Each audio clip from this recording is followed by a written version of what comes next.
Tapi bagaimana uang itu ada? Saya melihatnya. Bahkan waktu itu dia mengambil beberapa tumpuk gitu. Nih, kalau dipikir uang bohong. Ditaruh di depan saya. Saya melihatnya, bahkan saya menyentuhnya itu uang. Tapi ini saya diminta untuk menemani, dibayar. Sekarang 50 juta ya? Itu 50 juta itu yang ditaruh. Iya. Yang di dalam kotak lebih dari itu. Kan banyak sekali, Bang. Mungkin miliaran. Miliaran. Dihadapkan dengan harta yang berlimpah, dengan perempuan yang cantik. Pada umumnya orang akan tergiur, Bang. Kemudian, Bang, yang saya lihat, nggak tahunya apa, wajahnya tetap cantik, Bang. Lebih dari cantik. Cuman ke bawah ular. Ular dan sangat besar.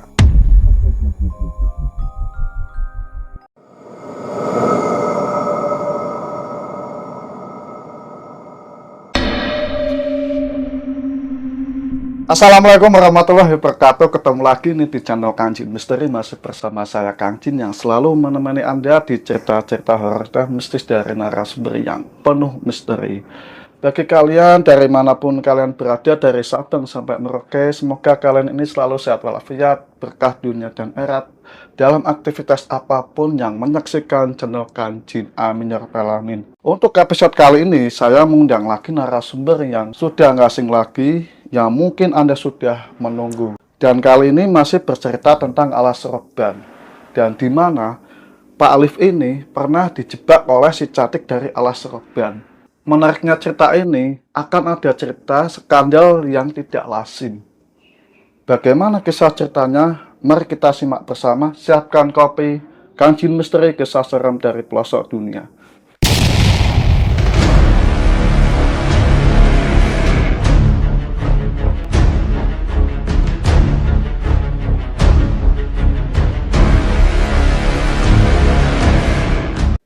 Apa kabar Pak Alif?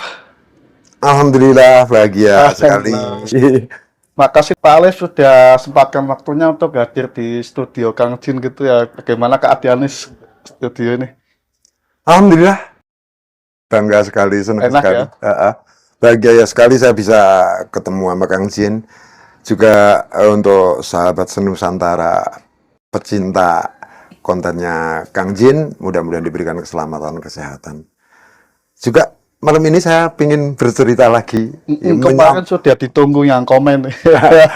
Menyambung cerita-cerita yang lain, Kang Jin. Menyambung cerita yang lain yang terjadi di alas roban. Mudah-mudahan ini tidak menjadi sebuah cerita yang membosankan, ya. Tidak menjadi, tapi menjadi sebuah cerita yang menginspirasi kita.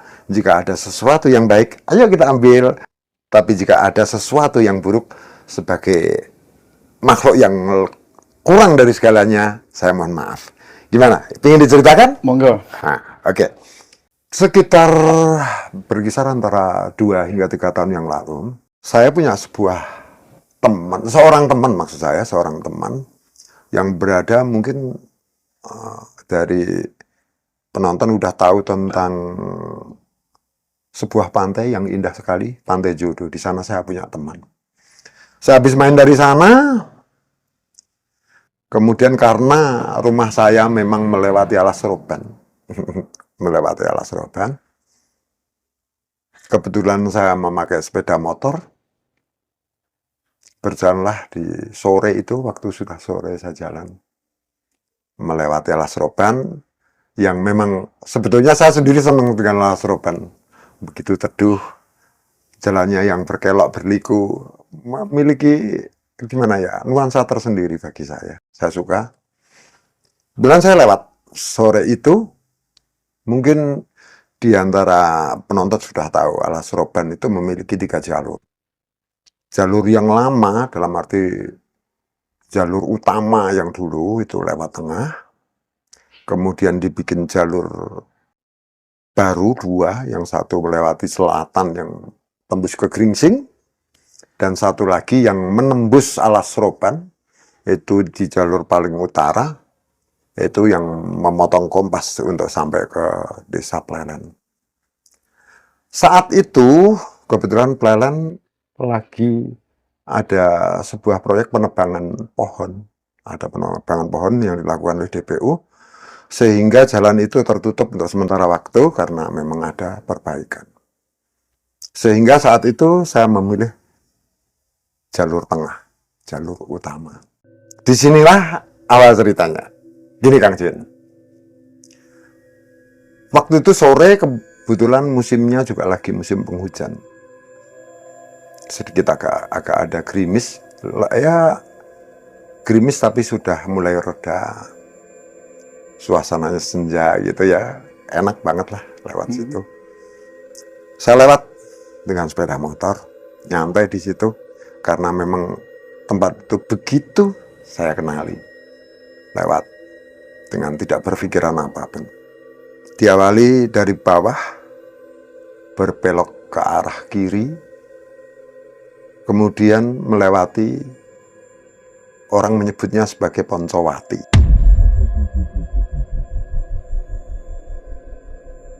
Ini tempatnya yang benar-benar misteri, benar-benar penuh dengan sebuah cerita-cerita yang mungkin kalau diceritakan nggak pernah habis. Iya. Mungkin di podcast-podcast yang lain, podcast Kang Jin atau podcast siapapun, banyak sekali cerita tentang Poncowati.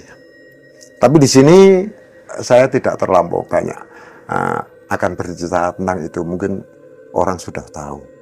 Sesudah Poncowati melewati Beringin Putih yang sering dibuat belum lama dibuat sebuah syuting film di sana dengan berbagai misterinya.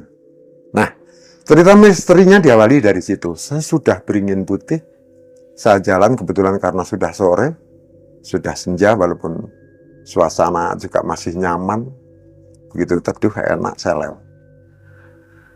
Tiba-tiba saya dihentikan oleh sosok perempuan cantik.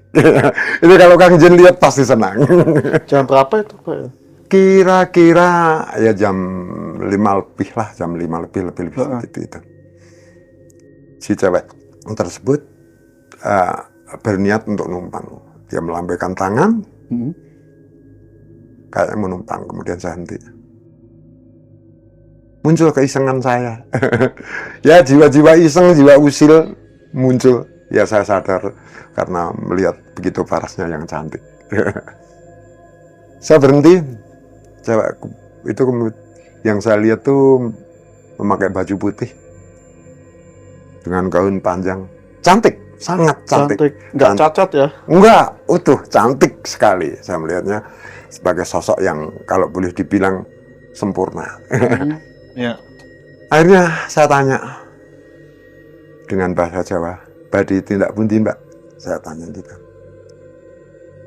Kemudian dia jawab, "Alah, beriku caket. Dedek nunut, Mas." Dia bilang gitu. Yang maksudnya kalau dalam bahasa Indonesia, numpang sampai numpang nggak begitu jauh lah gitu. Kemudian saya pun berinisiatif untuk menekan, ya udah silahkan untuk naik. Di situ saya mulai memacu kendaraan pelan karena kadang-kadang ya nggak tahu ya, namanya cowok normal kadang-kadang lihat cewek yang cakep gitu muncul keisengan. Iya. Saya tanya, "Mbak tinggal di mana?" Tapi dia nggak jawab. "Deket situ aja." "Deket mana? Saya tahu loh sini." "Ya nanti kan tahu," gitu. Kemudian saya tetap jalan. Ya. Yang mungkin semua penonton tahu, Alas Roban itu kalau udah mulai sore, redupnya kelihatan matahari karena waktu itu suasana agak mendung gitu, agak remang-remang gimana. Saya jalan di situ tanpa pikir panjang, saya jalan belok kanan, belok kiri dan lain sebagainya. Sampailah saya di atas. Tapi oh ya, saya lupa menceritakan. Yang kan waktu di jalan itu saya tanya, "Mbak, rumahnya mana?" "Situ kok dekat. Nanti kalau Mas pengen main ke tempat, maaf ya ini namanya saya samarkan, Iya. saya samarkan. Ya, ke tempat Ibu Siti. Ya. Bilang aja di tempat Bu Siti. Di kampung A, gitu ya, sebuah kampung A yang saya memang, maaf saya belum bisa menyebutkan tempat ini. Saya takut hal ini nanti akan membuat seseorang menjadi tersesat. Saya lanjutkan cerita ini, ceritanya gini. Sesudah saya jalan, dikasih alamat sama beliau yang mengaku Bu Siti, saya jalan.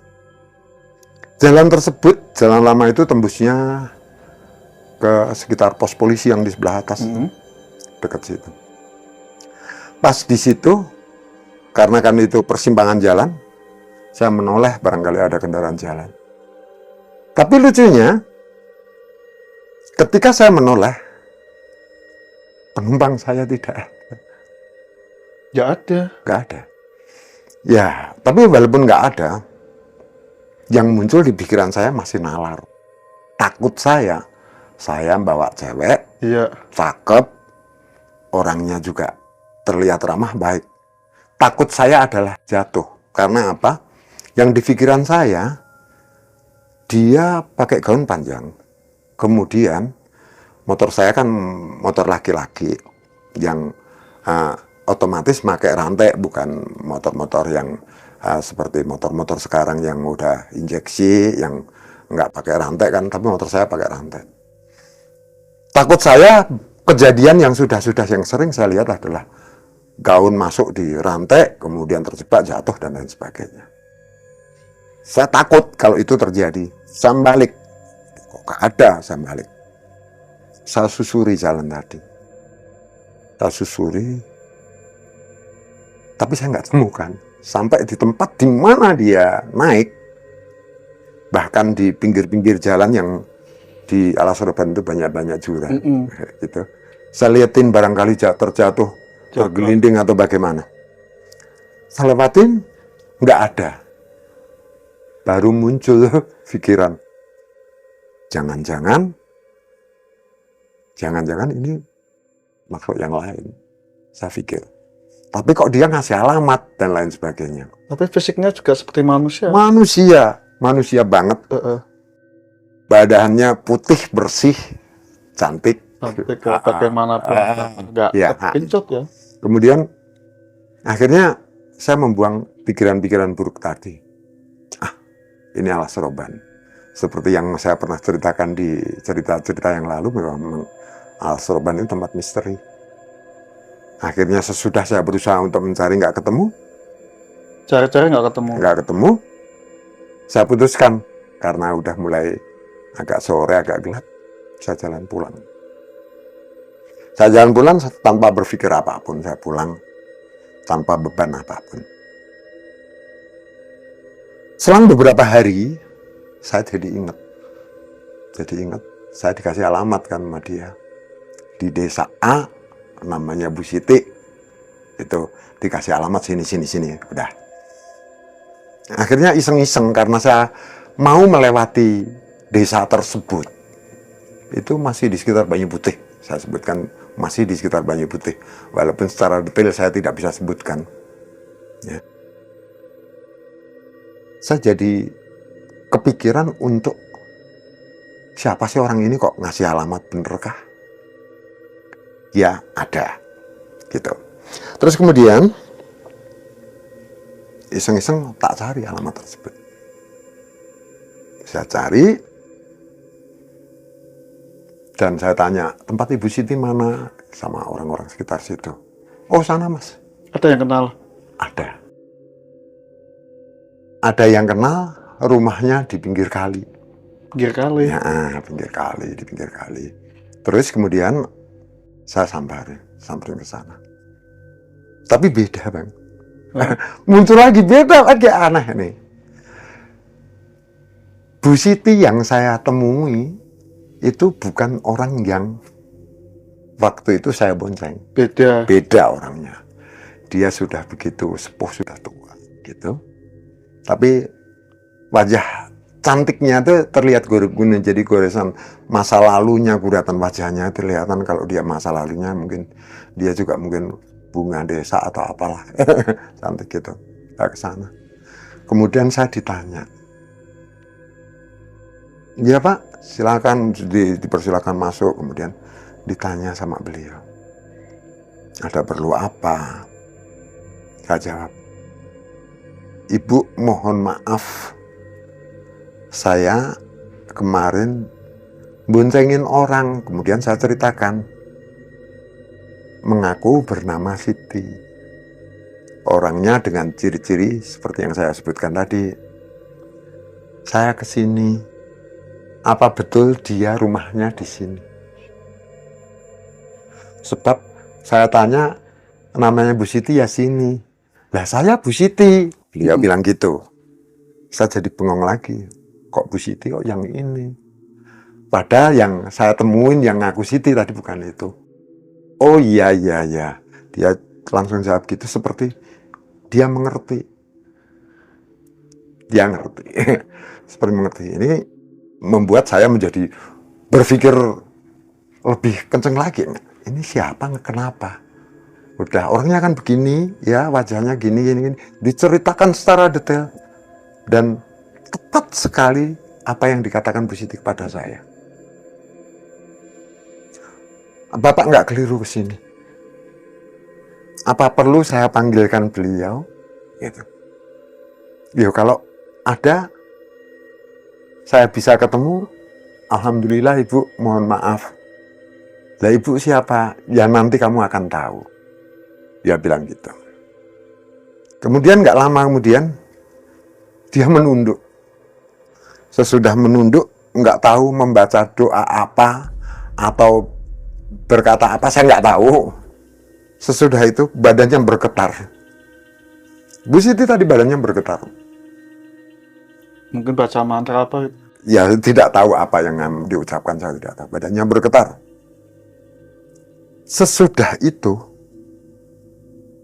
dia menatap saya sambil senyum. Kemudian dia bilang, kamu nyari siapa? Nyari Siti. Saya kan sudah di depan kamu. Mau gimana? Mau apa? Sudah di depan. Tapi bicaranya, lucunya, Bu Siti yang tadi, yang sudah sepuh itu, suaranya berbeda. Aura yang saya tangkap itu juga udah berbeda. Tapi dia ngomong ya? Wajahnya tetap sama, masih tua. Gitu. Akhirnya bicara. Kan kemarin saya suruh mampir, lah sekarang udah mampir, udah ketemu di sini. Kemarin kamu kan nyandain saya mau dikasih apa? Kan kamu tanya tuh, kalau ke sana mau minta apa? Lah sekarang saya yang tanya, si Bu Siti, kamu mau minta apa? Disuruh minta apa? Saya ditanya, Iya. kamu minta apa? Ya enggak, saya cuma silaturahmi saja. Oh ya, alhamdulillah kalau kamu silaturahmi. Saya kira kamu punya keinginan apa atau minta apa. Insya Allah kamu baik kok, udah ketemu saya, udah nolong saya. Saya kabulkan kalau kamu pingin minta sepanjang itu hal yang memungkinkan. Beliau yang gitu bilang gitu. Ini kan aneh lagi, aneh. Kok semudah ini? Muncul iseng saya. Ya kalau pinginnya sih banyak yang saya ingin banyak. Nah, saya bilang pengen punya duit banyak. Sambil bercanda, maksud saya bercanda sebetulnya. Tidak ada maksud yang lain. Oh, itu yang kamu ingin. Itu gampang kok. Lihat aja itu di sebelah itu. Ya. Saya nyimpan duit banyak. Dia bilang gitu. Nanti malam, datanglah ke sungai ini. Di sebelah musola. Ada musola kecil di situ. Sebelahnya itu ada bekas jalan dulunya. Di jembatan. Di sebelah musola itu ada jembatan tapi sudah dirubah. Musola yang di pinggir jalan itu? Di pinggir jalan, di pinggir kali. Di situ. Saya tunggu kamu di sana. Jam berapa itu? Dia tidak menyebutkan jamnya. Jam. Jam berapapun kamu mau datang, saya tunggu. Tapi kamu tidak boleh bohong. Dia bilang gitu. Janji ya? Ngomong. Terus saya iseng. Yang bener, berapapun kamu minta, yang penting temui saya. Jangan bohong. Terus kemudian, cerita itu belum berakhir, tiba-tiba Bu Sita badannya bergetar lagi. Bergetar, kemudian dia sebagai Bu Siti yang sebelumnya. Bicaranya juga udah kayak Bu Siti yang biasa, katanya. Terus bunti sampun kepanggih, udah ketemu, tanya kalau dalam bahasa Jawa kan gitu, kalau dalam bahasa Indonesia dia tanya, udah ketemu. Ya, sing kula kepanggih ternyata saya ceritain gini-gini Bu. Ya udah, nanti malam temuin. Kalau kamu memang udah janji, jangan ingkar. Siti nggak pernah bohong. Iya. Beliau bilang gitu. Kemudian kayaknya ya, saya nggak tahu. Dia sebagai seorang spiritualis atau seorang dukun atau apa, saya nggak tahu itu. Tapi yang jelas, karena waktu itu saya ketemu sama Siti itu sebagai sosok yang cantik memberikan alamat, saya datang ke situ tanpa bermaksud untuk katakanlah mau mencari apa atau bagaimana, kan sebetulnya tadinya saya mau iseng aja. Udah. Di situ akhirnya beberapa lama saya ngobrol dan bersilaturahmi. Akhirnya tiba saatnya saya pamitan. Saya pamit, saya pulang. Tapi lucunya waktu saya mau pulang, itu tiba-tiba berubah pikiran. Ini udah nggak lama, ini paling juga udah mulai malam nanti. Karena waktu itu sudah sore. Saya main ke tempat teman, nongkrong di tempat teman, ngopi. Ngobrol-ngobrol hal-hal kecil tentang pekerjaan dan lain sebagainya. Sesudah kira-kira sekitar hampir jam 7 lah, jam 7 malam. Saya pun pamitan pulang. Niat saya memang pulang. Tapi lucunya ada hal aneh muncul lagi, Bang. Muncul lagi, motor saya mogok. Tiba itu Pak? Iya, pada bensin utuh, tapi ada tepat di mana rumahnya dekat dengan Bu Siti yang tadi. Dekat. Saya pun jadi ingat, sudah saya berusaha untuk ngidupin gak hidup, apa tadi karena saya janji. Iya. Terus langsung sesudah itu, kalau apapun yang terjadi yang penting saya nyoba dulu. Betul. Akhirnya motor saya titipkan di situ, di sekitar situ. Kebetulan ada rekan saya kenal. Motor pun saya titipkan. Ditanya, Pak Alif mau kemana? Alah, jalan-jalan. Iya. Saya nggak ngomong apa-apa, saya jalan aja. Titip bentar. Nanti bentar tak ambil. Gitu. Bener. Saya jalan ke tempat di mana saya tadi sempat janji. Di dekat musola, di pinggir kali, bekas jembatan yang sekarang sudah dirubah. Saya datang ke sana. Dari kejauhan, Bang, saya sudah melihat wanita cantik. Masih jauh lah. Kira-kira sekitar 100 meter itu saya sudah melihat. Lucunya saya seperti terhipnotis. Saya jadi tertarik untuk melihat dia. Loh, itu kan Siti yang dulu. Berarti benar saya datang ke situ. Jangan nunggu ya. Datang saya. Ya. Terkesima dengan wajahnya yang sangat cantik. Saya datang kemudian saya sapa. Assalamualaikum. Nggak jawab. Diem.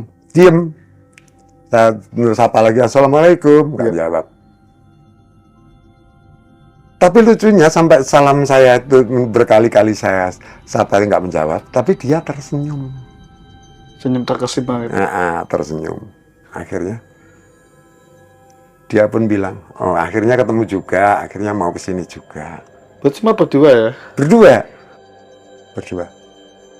Kemudian, yuk mampir ke tempat saya. Digituin. Lucunya saya itu seperti, kayak kerbau yang dicocok hidungnya, ngikut aja. Saya jalan, ngikuti dia. Kutin. Rumah, lah emang rumah kamu mana? Itu saya melihat seperti ada rumah, memang ada rumah. Rumah itu nggak begitu gede, tapi kayak bangunan tua, tapi terawat, bagus, bagus. Kayak bangunan-bangunan zaman Belanda gitu, tapi nggak gede. Ada lampunya. Ada, ya, seperti wajarnya kita. Oh, Saya pun ke sana, mampir. mampir sana. Iseng, saya mampir, saya tanya, loh keluargamu mana? Bapak, ibu, apa adik, apa kakak? Jawabnya saya sendiri kok di sini. Sendiri. Sendirian saja. Saya bilang, loh, masa orang kok nggak punya saudara kan nggak mungkin, nggak mungkin. Ya saya memang di sini sendiri, ibu saya jauh. Suatu saat tak ceritakan, nggak berpikir panjang lah tentang itu. Karena begitu baiknya, kemudian saya disiapin minuman, ada camilan di situ, ngobrol lah bercanda. Dia tanya, kamu masih betul pingin duit? Itu duit. Ditunjukin saya, di dekat rumah tersebut di pinggir kali, itu ada kotak. Kotak kayu gitu. Gede bang, gede. Kalau abang lihat kayak kotak yang sering dipakai dalang untuk bikin pas main wayang itu, kotaknya sekitar segitu. Segitu itu muncul dari dasar sungai. Muncul sendiri. Muncul dari dasar sungai. Kemudian pintunya dibuka sama dia. Kalau kamu mau ambil. Yang penting temani saya. Isinya uang. Iya, dia bilang ambil tapi temani saya. Di situ bang, kesadaran saya kayak seperti muncul. Kesadaran saya muncul. Ini kok kayak aneh. Semudah ini mencari duit. Kesadaran itu tiba-tiba muncul. Jangan-jangan ini hal-hal yang bertentangan dengan agama, dengan kepercayaan saya. Saya berpikir begitu. Tapi saya juga berpikir secara logika. Logika saya bermain. Tapi bagaimana uang itu ada? Saya melihatnya. Melihatnya. Bahkan waktu itu dia mengambil beberapa tumpuk gitu. Nih, kalau dipikir uang bohong. Ditaruh di depan saya. Saya melihatnya, bahkan saya menyentuhnya itu uang asli. Ratusan ribu setumpuk bang. Merah semua. Merah semua. Mungkin kalau yang di depan saya itu sekitar mungkin 50 juta ada. Kepo-kepo itu? Nah, kalau 10 juta kan paling segini bang. Iya. Nah itu mungkin sekitar 50 jutaan. Ya. Itu ditaruh depan saya. Tapi temani saya. Gitu. Kemudian muncul dalam pikiran saya. Ini nggak mungkin. Lagian, walaupun saya senang bercanda, walaupun keinginan namanya lihat wanita cakep bang, kadang-kadang rasa iseng saya muncul, tapi nalar saya lebih berpikir pada logika. Saya punya anak, saya punya istri. Saya nggak boleh seperti ini. Iya. Kalau saya mau, istri saya harus tahu. Benar. Nah, kan gitu. Iya. Kemudian saya bilang, gimana? Mau nemenin saya? Dibilang gitu. Kemudian bang, belum sempat saya jawab, bajunya yang gaun yang panjang putih tadi tersingkap. Bang, bahannya mulusnya minta ampun bang. Ini bener, mbak cerita. Mulus banget. Putih, mulus, dan ini bener-bener menarik. Gila. Sebagai laki-laki, ya bang. Seorang normal pasti ya pengen. Pingin. Pengen. Oke.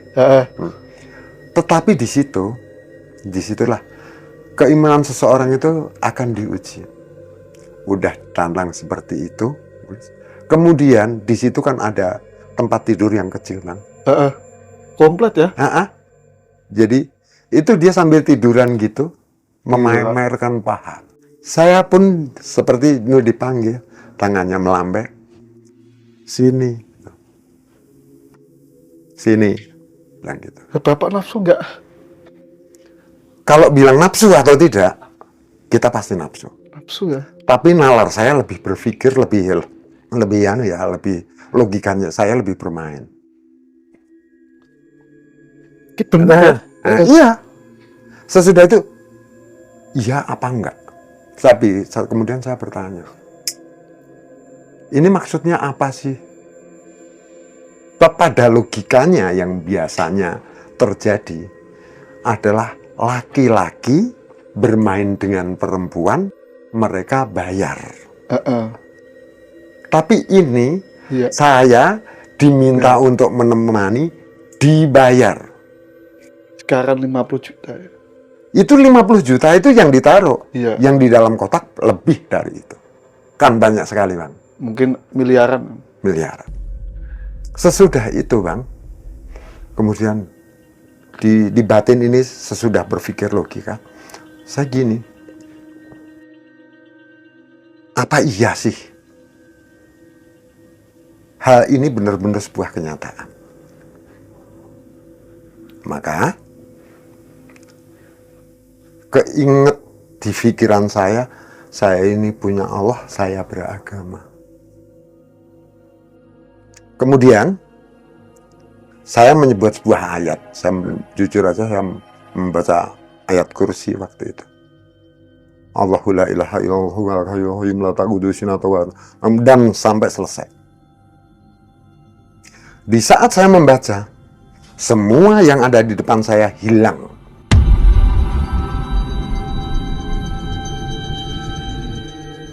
Kosong. Saya hanya masih tetap berada di pinggir kali. Tetap.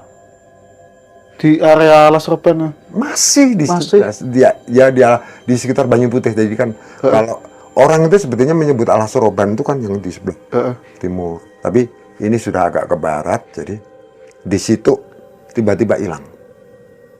Sesudah hilang, saya berpikir ini tipu daya jin. Saya berpikir gitu. Dari bengong, beberapa menit saya berada di situ, akhirnya muncul, saya nggak boleh sesat, saya nggak boleh keliru. Saat itu saya pulang.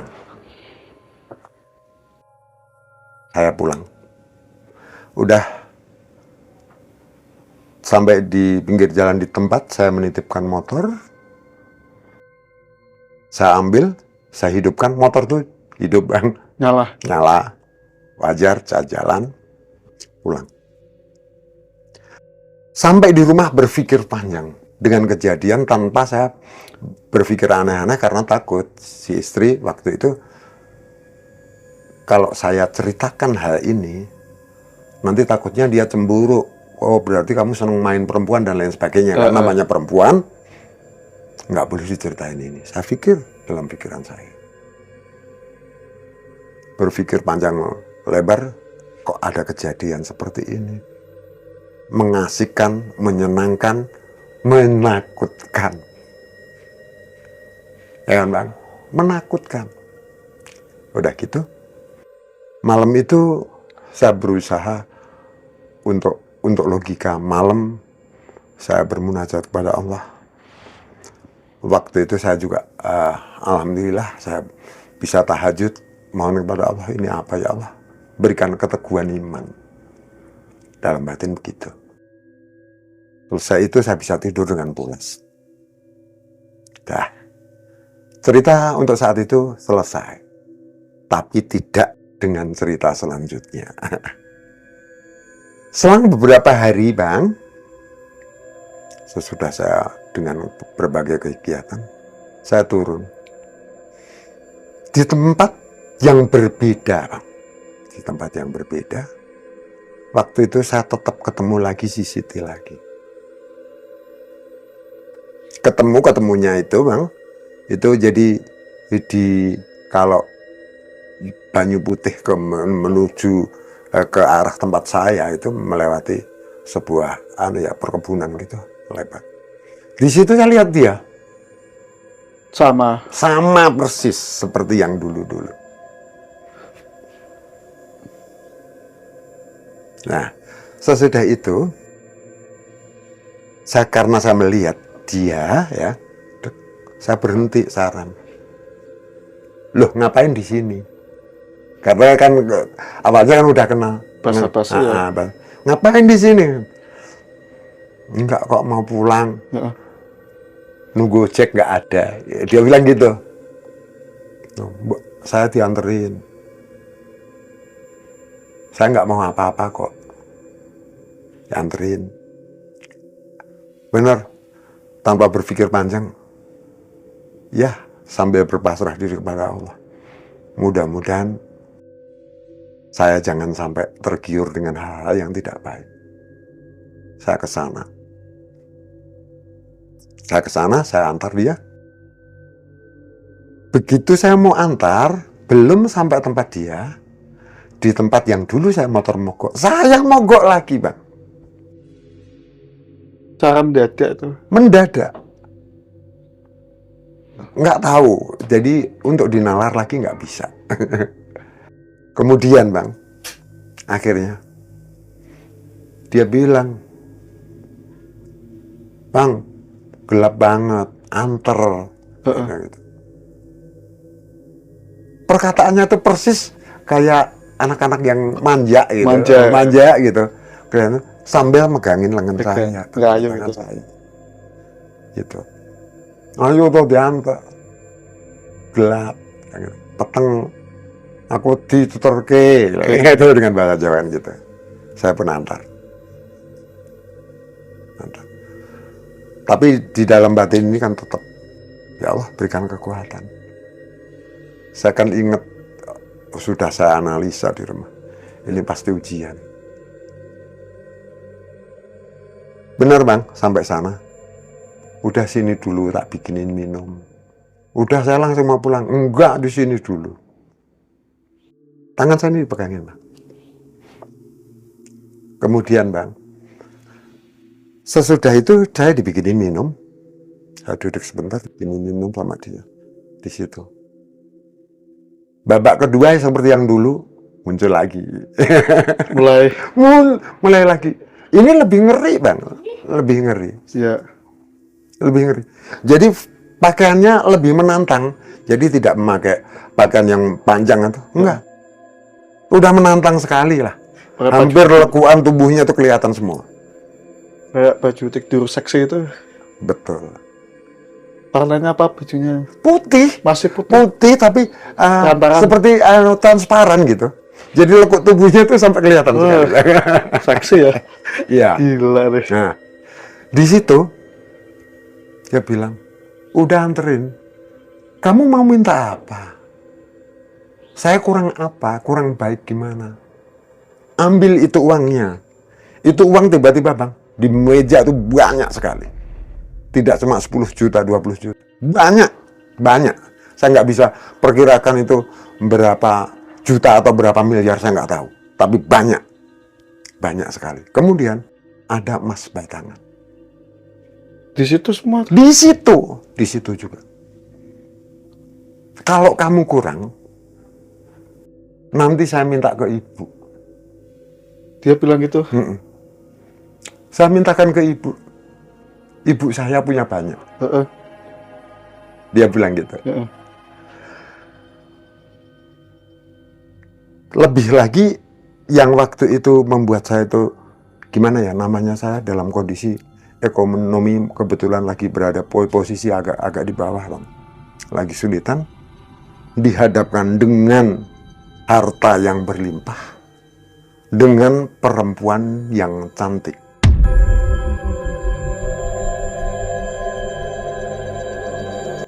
Pada umumnya orang akan tergiur, Bang. Saya ingat lagi. Kemudian saya ingat saya waktu ngaji dulu. Ya, bentar-bentar saya pernah ngaji, Bang. Ada sebuah ayat yang kemudian akhirnya membuat saya menjadi teringat. Saya baca ayat tersebut. Allahumma rajajin ya jama' ujud ya ilallah. Dengan maksud, saya ingin lihat wujud aslinya. Jama' wujudnya yang sebenarnya seperti apa. Jati dirinya gitu. Saya ingin lihat. Kemudian, Bang, Yang saya lihat, nggak taunya apa, wajahnya tetap cantik, Bang. Lebih dari cantik. Cuman, ke bawah, ular. Ular. Ular dan sangat besar.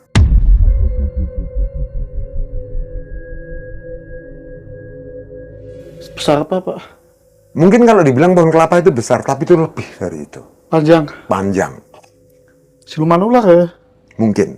Berarti separuh badan ular ya? Jadi dari paha ke bawah itu ular. Ular. Di atas. Nah, ke sana. Cantik. Dia terus senyum. Tapi dia tuh senyum sesudah itu lama-lama dia nangis lihat saya. Nangis. Teganya kamu. Saya kurang apa? Kamu minta apa? Nolak. Kok kamu tega banget sama saya? Dah, ini ya Bang. Kemudian sesudah itu tiba-tiba itu seperti memudar dan hilang. Alhamdulillah. Saya bersyukur sama Allah, saya masih diselamatkan. Nah, akhirnya saya pun pulang. Saya pulang. Motor tak hidupkan hidup. Saya kehidupan berjalan seperti biasanya, saya berusaha untuk melupakan semuanya. Alhamdulillah. Bisa. Selang saya tidak bisa menghitung sehari, 2 hari, seminggu, 2 minggu. Lama sampai lama. Saya mau melupakan itu. Suatu ketika saya dimintai teman karena saya seperti di podcast yang lalu bahwa saya itu seorang supir. Ada tangga yang sakit, saya diminta untuk mengantarkan ke rumah sakit. Kemudian dengan kendaraan meminjam dari tetangga sebelah, saya antar si sakit ke rumah sakit. Saya antar ke rumah sakit, kemudian sampai di rumah sakit orangnya harus dirawat dan tidak bisa pulang, harus opnam. Akhirnya si sakit sama keluarganya meminta, ya udah Pak Ali pulang aja dulu. Nanti kalau ada apa-apa saya. Akhirnya saya pulang dari rumah sakit tersebut. Kejadian ketiga kali muncul, Pak. Ketiga kali muncul. Ya. Saya jalan di Alas Roban yang dulu saya pertama ketemu. Ya. Tiba-tiba di sebelah saya, si cewek cakep tadi sudah ada di sebelah saya. Muncul. Sama tuh. Ya masih itu-itu saja. Iya. Wajah cantiknya itu masih muncul. Nah, terus kemudian bedanya kali ini tidak disuruh ngantar ke tempat dia, tidak. Antar saya mau masalahnya sudah nyewa hotel di hotel, saya nggak boleh sebutkan ya Bang ya, di hotel A gitu, di sekitar Banyu Putih. Karena saya tidur di sana. Ini tadi habis nemuin teman sama saudara. Sama seperti yang sebelumnya. Saya itu seperti terhipnotis, Pak. Udah gitu. Kemudian tanpa berpikir panjang, betul-betul seperti orang yang terhipnotis, Bang. Terlampau kuat dayanya itu terlampau kuat. Nggak tahu ini aura apa yang dibawa. Terlampau kuat, Bang.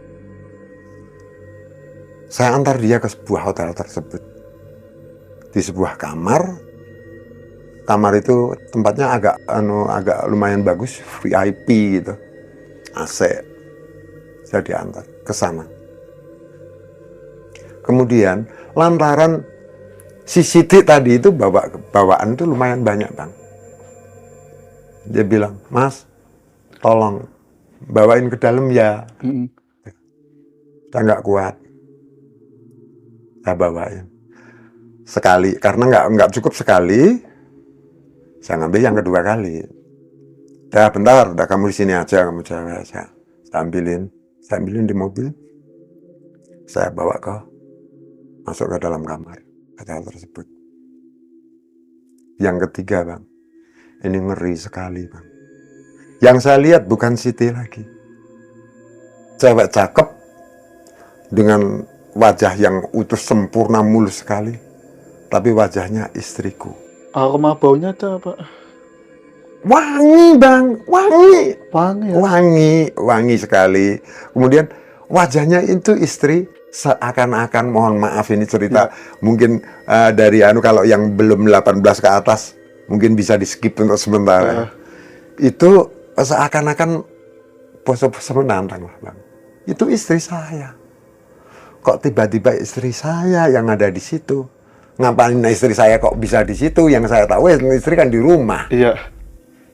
Dia istri saya. Tapi pakaiannya ya menantang begitulah. Iya. Posenya juga menantang di situ. Bikin mancing ya pakaiannya. Betul.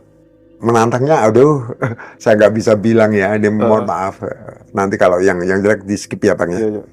Itu barang-barang yang tidak lazim untuk diperlihatkan itu seperti diperlihatkan. Semuanya itu. Diperlihatkan. Dan wajahnya adalah wajah istri saya. Tapi berdandan cantik bang. Lah kalau namanya sama istri sendiri pasti keinginannya ada dong bang. Kalau yang lain mungkin kita bisa bertahan, masih punya keinginan. Yang itu istri. Coba, tantangan yang begitu kuatnya bang. Akhirnya saya mendekat, saya duduk di sebelahnya. Kemudian paha dia ditumpangin di paha saya. Gila. Kayu ya. Merayu. Iya. Terus tangannya kemudian memeluk saya. Dengan begitu bang, kok gini ya? Saya berpikir ini nggak mungkin. Saya tiba-tiba muncul nalar saya, akal waras saya muncul. Saya lempar. Sebenarnya kamu siapa? Kamu bukan istri saya. Istri saya di rumah. Sudahlah, ayo ikut aku. Kalau kamu nggak percaya. Bang, waktu itu dipeluk. Saya itu seperti terhipnotis. Ikut dengan dia, jalan. Dan abang tahu kemana? Ke arah utara. Melewati jalan yang lebar. Perasaan saya jalan. Tapi seperti kayak jalannya itu tidak lazim.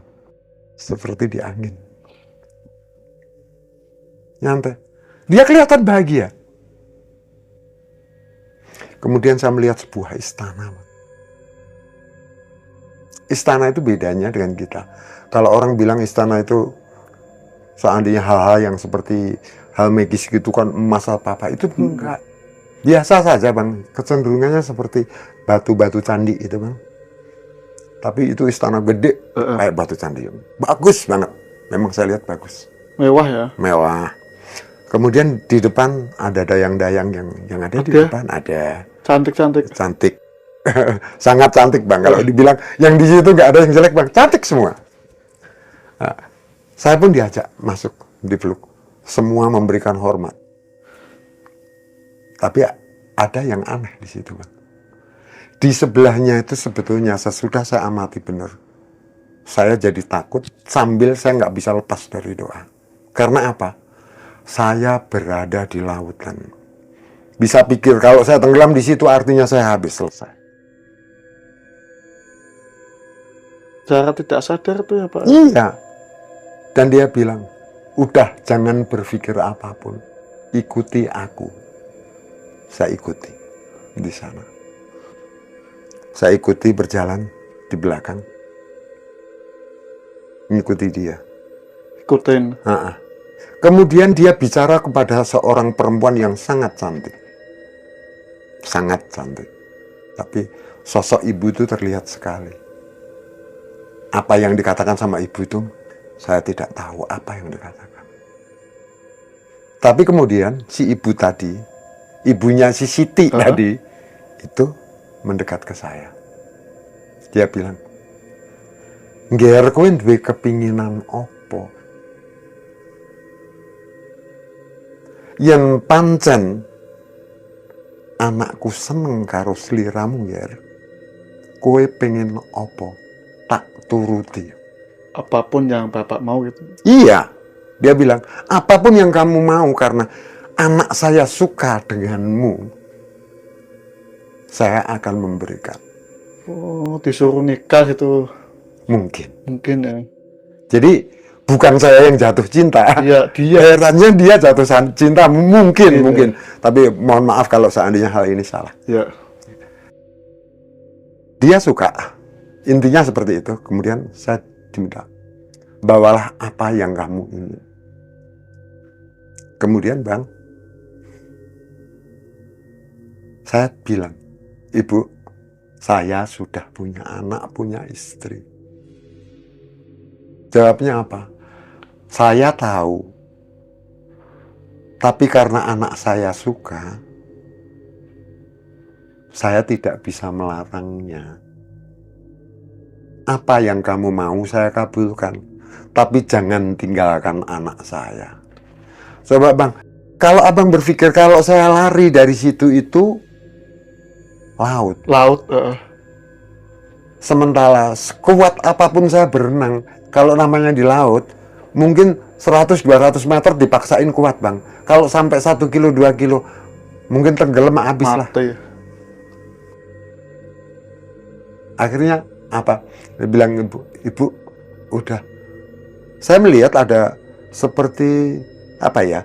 Tumpukan obat-obatan zaman dulu gitu kayak Herbal. obat Tradisional. tradisional.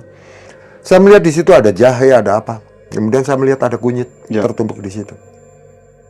Udah Bu, saya minta ini aja nanti untuk obat sakit perut.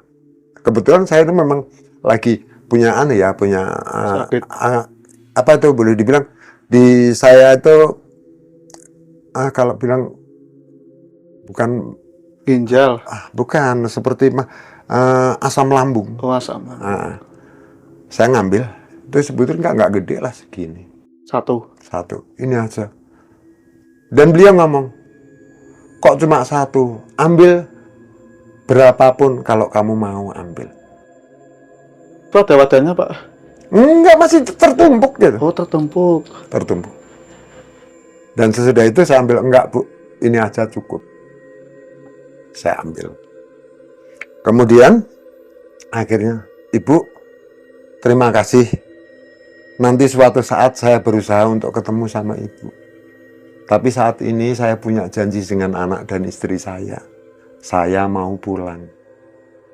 Dan saat itu saya mendengar azan. Ada suara azan. Ada suara azan. Azan. Itu saya dengar azan, berarti ini azan subuh ya Bu, udah subuh. Saya tak pulang dulu. Ya. Ya udah, kalau memang kamu begitu, jangan lupa jaga anak saya. Dia bilang gitu. Kemudian saya pun mohon pamit sama Ibu, sama si Siti saya ajak, ayo kita pulang. Nggak usah tengok ke belakang, dia bilang. Nggak boleh tengok belakang. Dia bilang, Siti itu bilang, nggak usah tengok ke belakang, jalan biar kamu selamat. Ya. Udah. Kemudian saya nggak berpikir apa-apa, yang penting kan karena ketakutannya namanya jalan di laut. Saya jalan. Saya tahu itu tuh sebelahnya tuh laut gitu, tapi seperti ada jembatan panjang gitu, seperti jalan tol itu yang panjang gitu. Mungkin seperti Suramadu, bagaimana gitu. Perasaan saya seperti itu. Jalan. Saya jalan sama dia, cepat sampai pinggir. Alhamdulillah.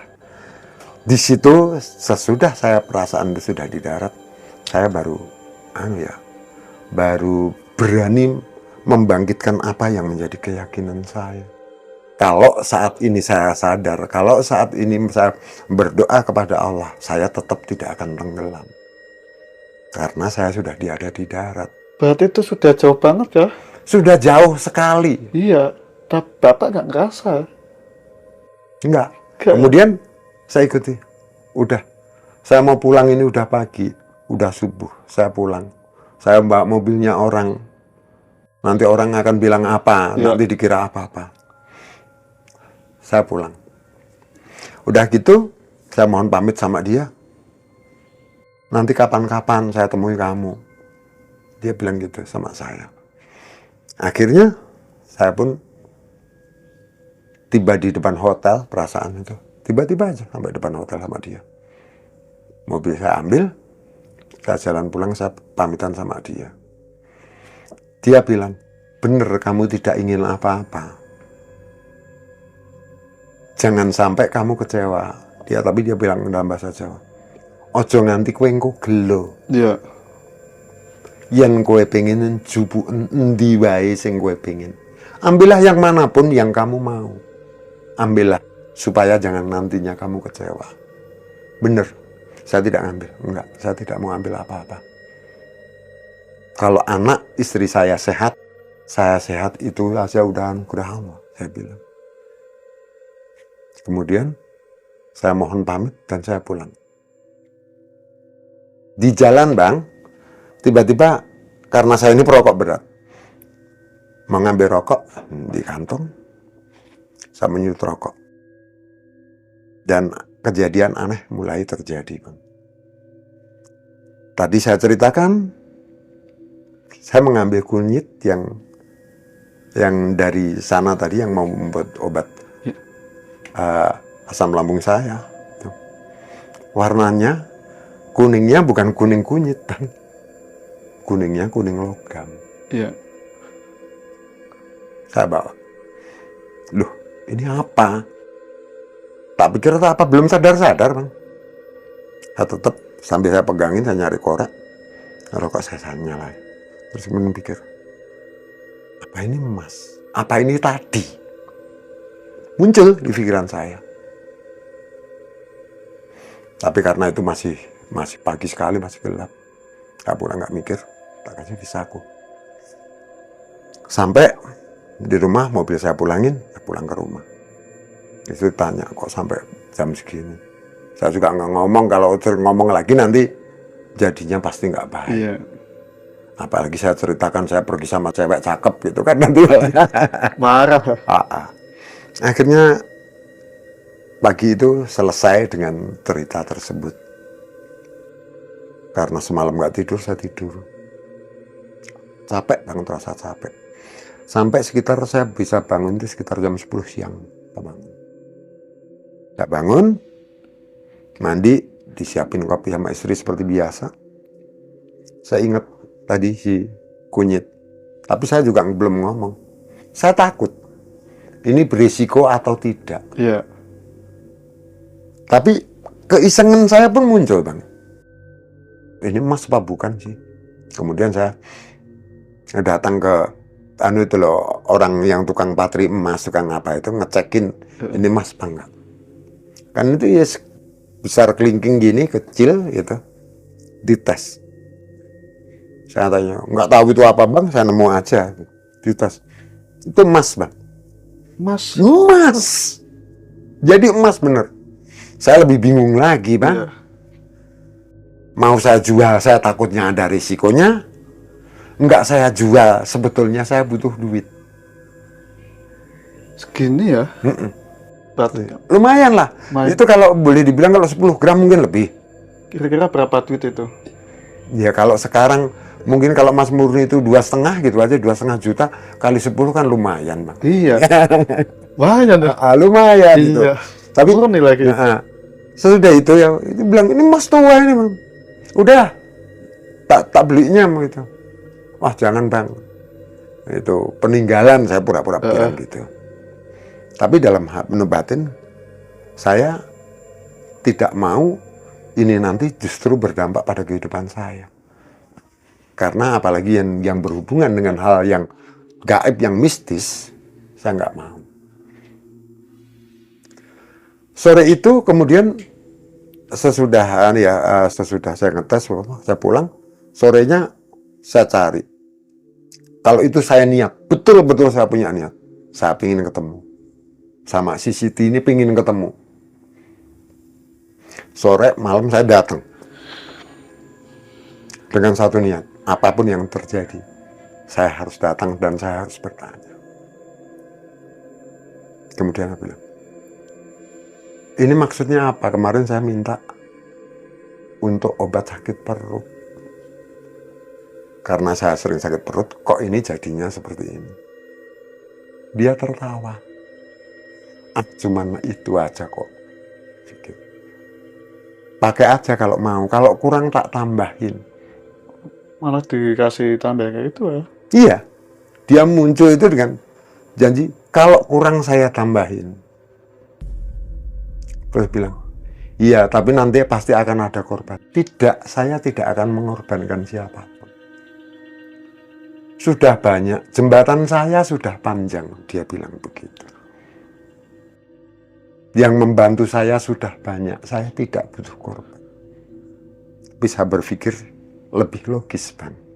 Logisnya apa? Namanya jin, sebaik-baiknya jin adalah seburuk-buruknya manusia. Itu Iya. kata ustadz saya waktu itu. Tukang bohong. Takut saya adalah dibohongin dengan hal itu. Akhirnya saya bilang, ini nggak jadi saya ambil ini buat kamu. Udah, nanti kalau kurang tak tambahin. Iya. Ambil, dia bilang gitu. Tidak, saya nggak mau ngambil ini. Tapi tolong, jangan temui aku. Jangan ganggu keluargaku. Tapi apa dia bilang? Kowe ngerti, kamu tahu kalau kamu menolak saya itu anaknya ibu. Dia bilang, maksud kamu? Ya saya tahu kemarin ibu ya. Lah kamu tahu ibu saya siapa? Dan yang mengejutkan, Bang, satu nama disebut. Saya itu anaknya Ibu Dewi Lanjar.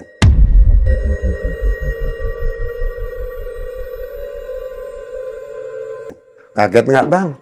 Anaknya Ibu Dewi Lanjar, dia bilang gitu. Anaknya. Anaknya. Terus kemudian, kalau anaknya ibu, berarti berhak mengganggu saya. Saya belajar mengenal Allah. Saya punya kiai dan saya memiliki Allah. Saat itu saya mulai, Bang, membaca doa apa yang saya tahu, apa yang saya mampu, apa yang saya ingat. Sebab menghadapi seperti itu, kadang-kadang membaca sebuah ayat atau sebuah doa, kadang-kadang lafaz saja sampai terbolak-balik, kadang-kadang sulit untuk dikenal. Saya nggak tahu membaca apa, tapi hampir semua yang saya ngerti saya baca. Nggak tahu itu doa apa, yang pernah saya pelajari saya baca. Kemudian itu menghilang, Bang. Dia menghilang. Udah menghilang, kembali kepada normal lagi. Saya pulang. Saya tidur, saya berharap sudah tidak ada hal-hal seperti itu. Paginya saya datang kepada seorang kiai yang saya kenal. Baik, saya ceritakan dari awal sampai akhir saya ceritakan. Kemudian kiai itu, jangan menjauh dari Allah. Dekatkan diri kepadanya. Kemudian saya dituntun untuk membaca doa dan lain sebagainya. Untuk selalu ingat sama Allah.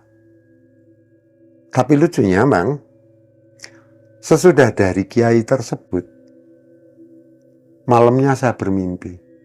Dia ngomong, kowe tetep kudu dadi duwekku. Kowe kudu dadi bojoku. Iya. Jadi kamu harus jadi suamiku. Istilahnya seperti itu. Saya terbangun, Bang. Mosok iya. Seperti ini. Bangun saya karena masih malam, Bang. Saya tahajud. Kemudian saya juga sholat hajat di situ. Saya minta sama Allah, ya Allah, jauhkan saya dari hal seperti ini. Jangan membuat saya lupa. Ya, Bang, kemudian di sisi lain saya kemudian mengambil hikmah. Maka saya ingat cerita tentang Nabi Adam ketika dicoba. Bagaimana Adam sama Hawa dicobain oleh iblis dengan berbagai caranya. Saya jadi ingat cerita-cerita ustadz saya dulu. Bahwa kalau dia ingin menyesatkan kita dengan dalih apapun, kalau di Adam itu supaya seperti Allah. Ya, tapi kalau di era yang sekarang adalah bagaimana orang menjadi besar karena kekuasaan, bisa menjadi besar karena uang. Tapi alhamdulillah hingga saat ini Saya masih diberikan kesehatan, masih diberikan kekuatan iman. Saya mensyukuri hal itu. Kemudian di akhir cerita, saya ingin bercerita ya. Sebagai penutup yang bukan penutup di cerita ini. Kenapa saya bilang penutup tapi bukan penutup? Ada ketakutan saya yang sampai saat ini saya masih belum bisa menemukan sebuah solusi. Tapi mudah-mudahan saya berharap suatu saat apapun itu solusi yang diberikan oleh Allah menjadikan benar solusi buat saya. Karena apa? Waktu itu Siti sempat bilang ke saya, yen pancen panjenengan ora kersa karo aku, ora apa-apa. Ning yen aku kon ngilangke rasa tresnaku, aku ora iso. Maksudnya adalah kalau kamu tidak suka sama aku, nggak apa-apa. Ya. Tapi kalau saya harus membunuh rasa cintaku, saya belum bisa. Dia bilang gitu. Kemudian dia juga bilang, yen pancen aku ora iso cedhak karo kowe, tedak turunmu, mbuh kuwi sedulurmu, mbuh anak, mbuh bojomu. Ing titi wancine aku pengin dadi wong sing iso cedhak karo wong-wong sing caket marang jenengan. Jadi intinya, kalaupun saya nggak bisa dekat dengan kamu, saya berharap suatu saat saya bisa dekat dengan orang-orang yang dekat dengan kamu. Itu nggak tahu itu anakmu, nggak tahu itu saudara kamu, atau siapapun yang memang punya darah sealiran denganmu. Dia bilang gitu. Kemudian yang saya masih takut, dia sudah sering muncul di podcast ini. Dia memilih, yen aku milih Abdi dadi sedulur Sinorawedi kepiye? Dan saya jawab, aku ora iso ngomong iya lan orane. Saya bilang, saya nggak bisa ngomong iya dan tidaknya. Mungkin kalau abang tahu bahwa sedulur Sinorawedi itu ya saudara, tapi dalam arti yang lebih. Dalam arti yang lebih itu, nggak tahu itu mungkin sebagai benar-benar orang yang terdekat dengannya, atau orang yang memang disukai atau dicintai, saya nggak tahu. Tapi saya berharap mudah-mudahan si Abdi, yang mungkin sering muncul di podcast, dia juga menjadi orang yang terpilih. Karena bagaimanapun dia ada aliran darah dengan saya, dia anak saya juga. Saya berharap mudah-mudahan dia dalam kondisi yang selalu sehat, yang dalam lindungan Allah. Karena dia sempat ngomong ke saya, tak tunggu ono selamaran. Nah, mungkin Anda tahu kalau selamaran itu kalau dari tempat saya sini lumayan jauh ya. Itu di sekitar wilayah Pekalongan. Pekalongan Utara ya. Utara cenderung agak ke timur dari Pekalongan. Saya tahu itu. Tapi mudah-mudahan kita masih diberikan kesempatan untuk selalu ingat dengan Allah, selalu berlindung dengan Allah. Saya berharap ya Bang Jin juga selalu dalam kesehatan, selalu dalam lindungan Allah. Dan saya mohon doanya para netizen semua, para pemirsa yang mungkin juga mengikuti cerita ini, agar ikut mendoakan saya, mohon doanya. Amin, amin. Dengan sangat. Juga kepada saudara saya Abdi yang mungkin kayaknya dia mendapatkan sedikit sedikit seperti pressure. Kenapa dia mendekati saya, takut saya, si Abdi nggak mampu. Tapi saya yakin bahwa Abdi adalah orang yang kuat. Mudah-mudahan saja Allah memberikan perlindungan hal itu. Iya. Nah, oke. Saya juga akan mengambil sebuah hikmah bahwa namanya iblis itu tidak akan pernah bosan untuk melakukan berbagai cara atau berbagai metode dalam menyesatkan manusia. Mungkin dengan berbagai hal, nggak tahu apapun itu bentuknya, mungkin dengan harta, kebendaan, atau mungkin dengan kedudukan atau jabatan, atau mungkin dengan nafsu yang berlebih, yang akhirnya menyesatkan dan membuat kita menjadi jauh. Mudah-mudahan Kang Jin, saya, juga semua saudara, bahkan para netizen semua, selalu dalam lindungan Allah. Kita saling mendoakan sebagai umat Islam, moga-moga menjadikan kita orang yang beruntun di dunia dan akhirat. Oke. Gitu ya Kang Jin. Oke. Sampai sekarang tapi masih dia menampakkan atau ngikutin nggak, Pak? Mungkin dia berusaha, tapi saya juga berusaha. Oke. Nah, berusahanya adalah selalu dekat dengan Allah, sebab hanya dengan dekat dengan Allah, hanya dengan ridhonya, hanya dengan kepasrahan kita sama Allah, kita akan dilindungi oleh Allah juga. Alhamdulillah sampai sekarang masih keadaan sehat, Pak ya. Amin. Terus kita kembali pas masalah Bapak ini ketemu dengan sosok wanita tersebut ya. Itu kan kalau secara kita orang awam normal kan pasti punya hasrat nafsu ya Pak ya. Tapi kenapa Pak Alif ini nggak terpincut sama sekali dan juga masih dilindungi sama Allah Subhanahu wa Ta'ala, alhamdulillah gitu ya. Dan juga kenapa Bapak nggak terpincut sama sekali, uang banyak dan dia juga sudah siap gitu. Gini, kalau dibilang saya nggak kepincut, sebetulnya keliru Bang. Ya, Saya juga manusia yang wajar. Melihat wanita cantik otomatis pasti Ya. ada ketertarikan. Melihat harta yang berlimpah, saya pasti ada ketertarikan. Tapi yang lebih saya bersyukur, saya masih dilindungi Allah.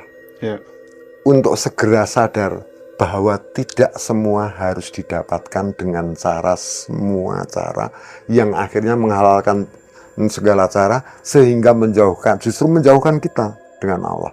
Nah ini yang memang betul-betul perlu disyukuri ya. Yang perlu saya syukuri betul bahwa hingga saat ini Allah masih melindungi saya. Mudah-mudahan juga melindungi Kang Jin sehingga Iya. masih tetap eksis. Amin, amin. Nanti suatu saat kita bisa cerita lagi tentang banyak hal. Iya. Mungkin nanti ya nggak tahu dengan cerita-cerita yang lain, dengan topik-topik yang lain yang mungkin saya masih bisa cerita Oke, lagi. Iya. Terus itu dia menjadi sosok ular ya. Ini sosok jati dirinya dia siluman ular atau gimana Pak? Itu yang saya tidak pernah tahu ya. Heeh. Sebab gini, di dalam Quran dikatakan bahwa kalau manusia seperti kita dijadikan dari tanah, sementara jin diciptakan dari api yang tidak memiliki bentuk baku. Jadi dia bisa berbentuk apapun Apapun. sesuai kehendaknya. Mungkin saat ini jadi wanita cantik, besok jadi ular atau apalah itu. Itu menurut kehendaknya. Sebab Allah sendiri sudah terlanjur berjanji kepada iblis, kan sudah berjanji.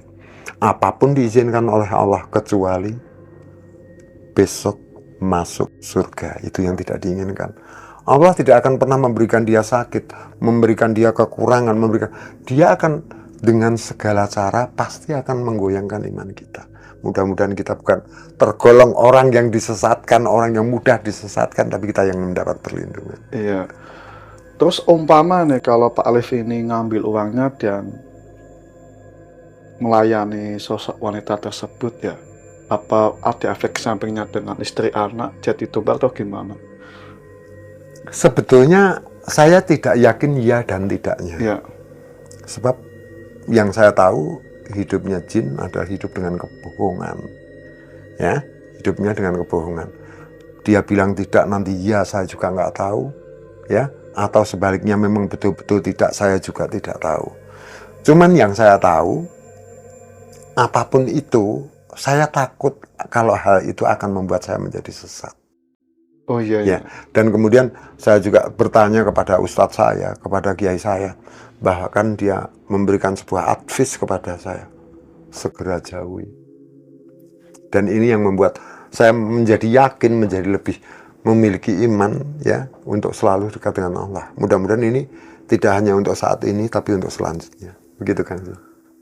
Terus belum membaca surat tersebut ya, awalnya kan lihat rumah ya seperti belanja gitu kan. Itu pas ketika Pak Alif ini membaca surat ayat kursi mungkin ya, terus tiba-tiba hilang, ya kan? Iya. Apa dia panas atau gimana? Tidak tahu lah. Masalahnya gini, seperti tadi saya ceritakan bahwa jin itu tidak diciptakan seperti kita yang memiliki bentuk baku. Dia diciptakan dari api, yang bisa mengadakan dan menghilangkan dengan sendirinya karena tidak memiliki bentuk baku. Makanya itu ya nggak tahu ya, mudah-mudahan yang saya katakan tidak salah. Tapi takut saya kalau saya bercerita tentang ini kesannya saya menggurui kepada Anda atau kepada siapapun. Saya tidak menggiring opini ke sana, tidak ya. Tapi intinya adalah apakah itu menghilang karena doa saya tidak tahu. Apakah ini adalah gimana ya, rekayasa si jin tersebut ya, karena ketakutannya, saya juga tidak tahu. Mungkin semua juga bisa menyimpulkan dengan semua kejadian ini sebetulnya apa yang terjadi. Ini yang masih menjadi teka-teki bagi kita. Sebab keberadaannya jin, tidak ada satupun manusia yang bisa menggambarkan dengan sisi-sisi yang baku, yang pasti nggak ada. Ya. Jadi nggak ada ajaran yang menentukan bahwa oh si jin itu pasti bentuknya ini, pasti nggak ada kan. Jadi ya kita harus yakin saja bahwa Quran tidak akan pernah salah mengajarkan kepada kita. Kalau kita mau mendekatkan diri sama Allah, kita mau betul-betul berjuang di jalan Allah, Allah pun akan mendekatkan diri kepada kita. Ya. Jadi benar-benar akan melindungi kita. Saya yakin itu, bahkan aku yakin, insya Allah. Berarti dari pelajaran cerita Pak Alif ini, semua ini adalah tipu daya bangsa jin ya? Insya Allah. Bukan real kita mendapatkan sesuatu dengan halal, ternyata itu semua ada dampaknya ke belakangnya mungkin ya Pak ya? Yang diceritakan oleh seorang kiai selalu saja seperti itu. Iya. Bahkan beliau mengatakan bahwa kalau kamu terjebak di situ, ya mungkin kamu bisa kaya, kamu bisa berlebih. Tapi sesudah di akhir hayat kita, kita pun akan berkebalikan. Kalau kita sempat dimuliakan, sempat dibahagiakan di dunia, kelak di sana kita pun akan menjadi berbalik dengan faktanya. Saya juga tidak ingin menjadi penghamba. Insya Allah seperti itu. Alhamdulillah Pak Alif ini benar-benar nggak terkejut sama sekali, walaupun dia sudah mengatakan apapun yang kamu mau saya penuhi, tapi Pak Alif ini tetap nggak mau gitu ya. Insya Allah seperti itu. Pak Alif ini ternyata punya prinsip yang kuat sekali, walaupun godaan apapun dari bangsa jin setan pun Pak Alif ini nggak tergoda sama sekali dan masih punya iman yang kuat ya Pak ya. Amin, insya Allah.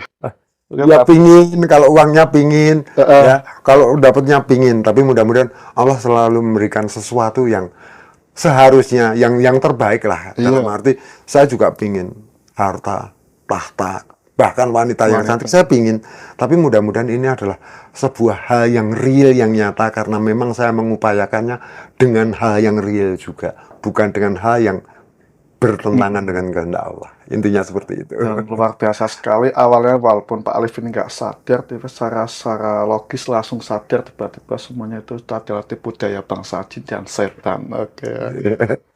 Oke, sebelumnya makasih ya Pak Alif ya. Berarti ini cukup ya. Iya.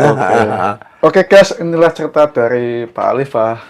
Tahu kan tentang alas roban yang sangat sakral, sudah populer banget, sudah terkenal di seluruh Jawa Tengah maupun di Indonesia kita semua. Untuk pelajaran yang kita petik apa ini Pak Alif, selama Pak Alif ini bercerita tentang alas roban yang sudah ditipu dengan wanita cantik gitu ya.